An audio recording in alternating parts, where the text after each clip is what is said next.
Here we cover the basic abstract data types, ADTs, you need to know for VCE Algorithmics.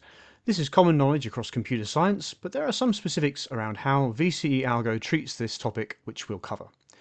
What is an ADT? An ADT can be thought of as a model for the way the computer stores data in a particular structure without having to think about the underlying mechanics of how that information is actually written to memory. I'll explain a little bit about the storage itself, although it's not required for VCE algorithmics. It'll help you make sense of some of the features of ADTs. We'll start with a list, which is a collection of items stored in a particular order. Note that when asked to define list, we need to do so without using the word list. This can be hard because it's such a commonly used word. The same applies for other ADTs. There are different types of lists, but in Algo we typically use linked lists. We start with a header of a list which points to the first data entry. That entry contains an item plus a pointer to the next entry, and so on until the last item. The pointer for this item indicates it is the last one.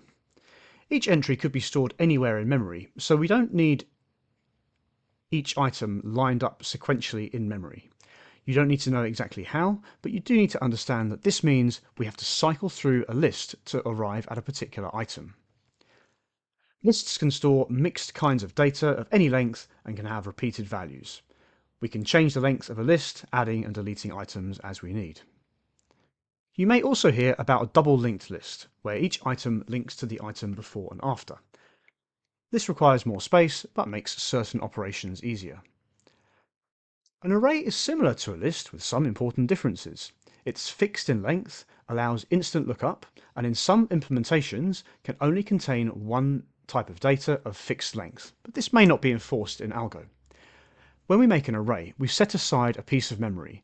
Each index in an array points to a particular part of that memory, so we don't need to cycle through every item, we can go directly to the one we want. Note that indices often start on 0, but you can write code to start on 1 if you make it clear.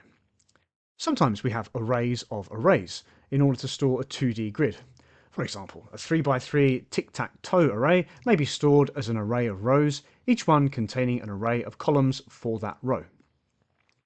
Let's briefly compare arrays and lists.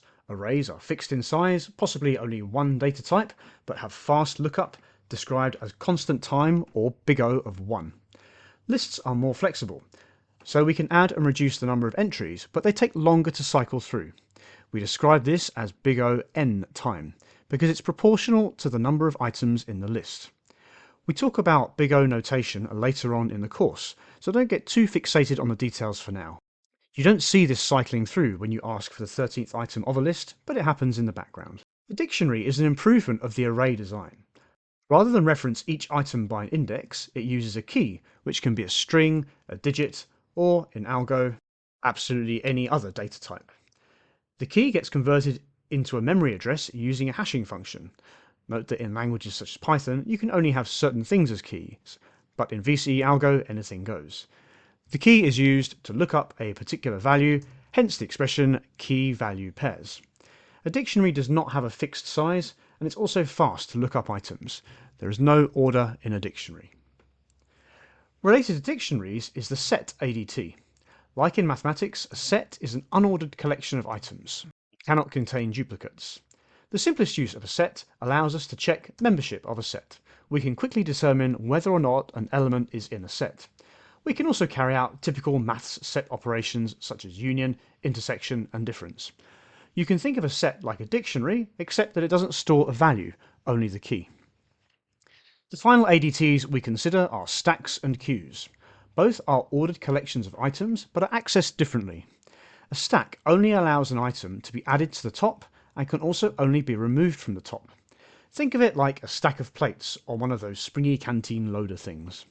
Because of this rule, we call it first in, last out, or last in, first out. They're commonly used for recursive function calls, i.e. when one function calls a series of other functions. By contrast, a queue is first in, first out. We add items to the back of the queue and dequeue them from the front. Queues are very good for modelling actual queues, where the first person to turn up is the first person to be seen, or the first job to be assigned to a processor is the first job to be processed. A priority queue is a special kind of queue, where each item is assigned a priority. Items of the highest priority are dealt with first, and within each priority they are handled in the order received, i.e. first in, first out. That is for a maximum priority queue.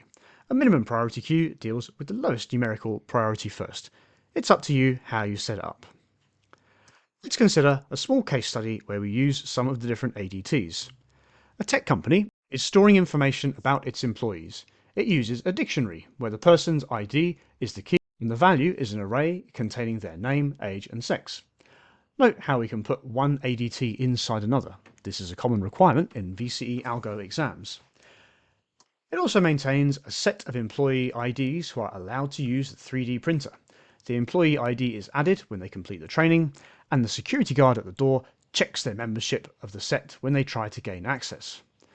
When they send jobs to the 3D printer, their jobs are placed in a priority queue. Using a default priority of 3, most jobs get processed in the order in which they are received, but using a higher priority means they jump up in the queue.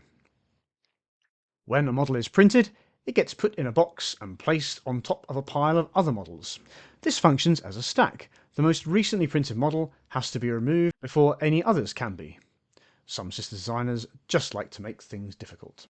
Here are some questions to try. Pause the video and write something of each of these before reading the answers. Have a look at the answers.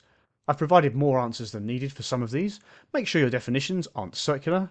That is, you haven't used queue to define a priority queue. Number 4 is probably not needed for Algo, but good to know. You can see here how we can insert a new item by breaking and remaking the links between list items. When dealing with ADTs, we define signatures, which describe the inputs and outputs of an operation on a particular ADT. For example, we might want to add an element to a list. Our inputs will be element and list, and the output will be a list. You can see the main signatures for our ADTs here. There are some to draw your attention to. For queues and stacks, we use peek to look at the item on top of the stack or queue, and to remove that item, we use pop for a stack and dequeue for a queue. Note that, unlike Python, we must always do these two operations separately. Look at the top item and then remove it. Pop does not return an element, whereas in Python it does. To add an item to a stack or a queue, we use push and enqueue respectively. We often see Boolean values in signatures. For example, isMember takes a set and an element, checks to see if the element is a member of a set, and then returns a Boolean value, which means either true or false. Note, we always use generic terms in signatures, that is, element or text, rather than person's name or whatever that element or text represents. This is a common mistake we see in exam questions.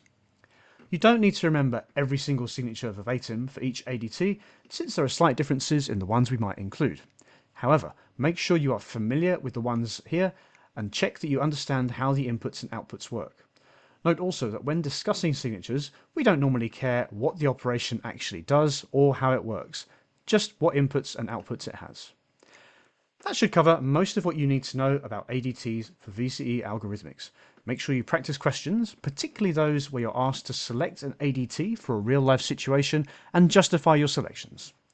Hope this has been helpful. Leave comments, questions and requests below, like and subscribe so you're notified about more videos.